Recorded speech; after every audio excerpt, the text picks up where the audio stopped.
Welcome back to another episode of Rock Boys Football, taking a little deep dive into this LSU defense. And there's been a ton of hype around this LSU program heading into 2023. And a lot of it does seem to be around the offense. You have Daniels coming back and Malik Neighbors. It's a loaded group with one of the better offensive lines in the country as well. What I feel like people are not talking enough about is truly how good this LSU defense could be and how deep and how transformed this defense is heading into the 2023 season. Going to take a deep dive into it, give you guys some of our thoughts and opinions on it. Now, before we do, just want to say thank you to you guys. We've talked a ton of LSU football this summer, whether on the transfer portal end, whether on the high school recruiting end. The support from you guys truly does mean a lot. So if you do enjoy the content, you want to support the boys, consider subscribing to the channel. But more importantly, let us know in the comment section how you guys think this defense plays out. There's going to be some position battles that we're talking about. Would love to hear the input. That's the best part about doing these, is hearing from you guys, learning from you guys. So appreciate y'all rocking with the deal. I'm going to kick this one off to you. This LSU defense heading into 2023, how are we feeling?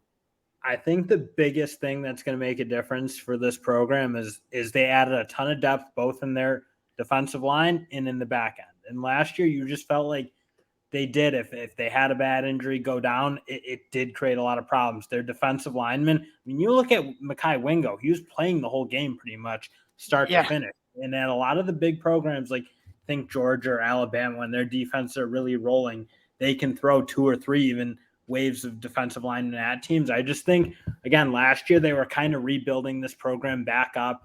It looks like it's kind of there. They executed the transfer portal well. I think the fact that they're going to finally play with some depth is going to be that's the number one reason. Like, the star power is there. We'll talk about the star power like Harold Perkins. Like, that's where you want to start. But where I think this defense has the chance to truly be special is the added depth. And you mentioned Mekhi Wingo, who was freaking awesome for LSU last year, was playing like 100% of the snaps. Like, that dude barely came off the field, and a lot of it had to do. Mason Smith goes down week 1. They just didn't have a lot of guys there that trusted. So Mekhi Wingo was forced to play a lot. Imagine how good this defense can be when Mekhi Wingo, Mason Smith are kind of rotating in and out. For everyone. You look at their defensive ends too. Ojulari and Gay were playing the whole game. Everybody, all their starters pretty much played with no breaks, and that's really hard to do effectively as defensive linemen. And you see, like, that happens a lot with year one coaches, right? Because you're really trying to turn over that roster, and I don't think people give enough credit for like how bad that roster was in his spot in terms of like scholarship wise and distribution. Like, Coach O, as awesome as that season was for LSU, he left that roster in kind of a tricky spot. And Brian Kelly, I think, has done a phenomenal job in the last 18 months, really transforming this group. Now, to dive into that defensive line and the importance of it, you mentioned teams like Georgia. When they have their like guys like Jordan Davis, Jalen Carter, they have the star power. But when those guys have to trot off, like Mekhi Wingo and Mason Smith will, you're looking at a 2 deep that, I mean, might be starters on most other Power 5 programs across the country. Well, that's the thing. You look, those were a lot of guys who played a lot of snaps for their respective colleges. Yeah. They ended up at LSU. Now, I mean, LSU is never going to be able to go get top-tier defensive linemen probably in the portal, aside from Ovi, who from Texas, who obviously is that type of guy. But you look, there's no one in this country who's starting over Mekhi Wingo and Mason Smith. Like, those two, Mason Smith especially, if he kind of comes into his own, if you will, and like Mason Smith's going to be a dog. He's a top 5 pick. I mean, he's got that level of talent in my mind. Mekhi Wingo, so good. And to me, the one thing I'm looking at is who's going to step up on the edge to complement Ovi. I think Ovi's great, and I'm stunned he left Texas, honestly. But I think that other position, I think we're kind of like left to be seen who's going to step up. That probably is, if you were to, I mean, you have some question marks that we'll get to in the secondary, just in terms of who's going to start. You don't really have the question marks about the talent and the players. But if you did have a question mark, and I'm interested to hear the LSU fans' perspective on this, it is like Ojulari was an elite pass rusher last year, provided a lot of juice off the edge, and you're losing a guy like him. I'm turning to Savion Jones, like a former really touted kid out of high school going into his 3rd year, really hoping that he can put it together. You have, Deshaun Womack coming in as a true freshman. I think he can do some things. That leads me to the question about how you use Harold Perkins. And what I'm reading a lot heading into fall practice is they really want to use him at that off-ball linebacker spot. And, hey, Matt House, a lot smarter than me, gets paid a lot more money than me. He's coaching the LSU defense. I'm sitting in my room talking LSU football to my laptop. Like, I get that. That being said, I'll give you my thoughts anyways, solicited or not. Harold Perkins, I think, needs to be coming off the edge in certain spots. I get he's an off-ball linebacker, truly one of the best in the country. But when you have a freak like Harold Perkins on the field, you have to let him impact the game as an edge rusher because he has the capability of it. Really interested to see if Matt House sticks to that. Hey, Harold Perkins is an off-ball backer. That's how we're going to treat him. Or if they let him cook a little bit and come on some blitzes, because that's where I think he plays the best ball. My only disagreement of like sticking him on the edge truly is that like his best trait is when he's in space and he can go hunt. I mean, like you think of that game against Alabama when he was just hunting Bryce Young down. If Bryce Young took a step outside the pocket, he's like a heat-seeking missile. Go and get him. And that was a super effective role. I think the way college quarterbacks kind of operate now, most of them like to move around a little bit. I love that he has the freedom to kind of play where he is, not necessarily go try to. I mean, he can go be an elite edge rusher too. So it's like it is what I don't know how you use him necessarily, but I love seeing him in space. I like seeing him track guys down.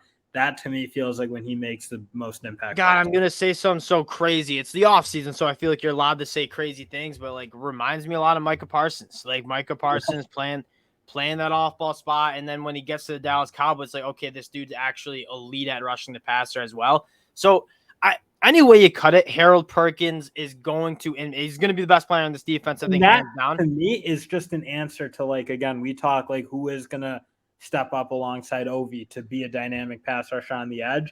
Harold Perkins' ability across the field, I feel like, does kind of give you an answer, if you will, to that question, because you know he's going to get his. Yeah, exactly. He could factor into the answer. And getting to that linebacker group, and what I think is so special about that group is you have Harold Perkins, who you're going to use in such a diverse way.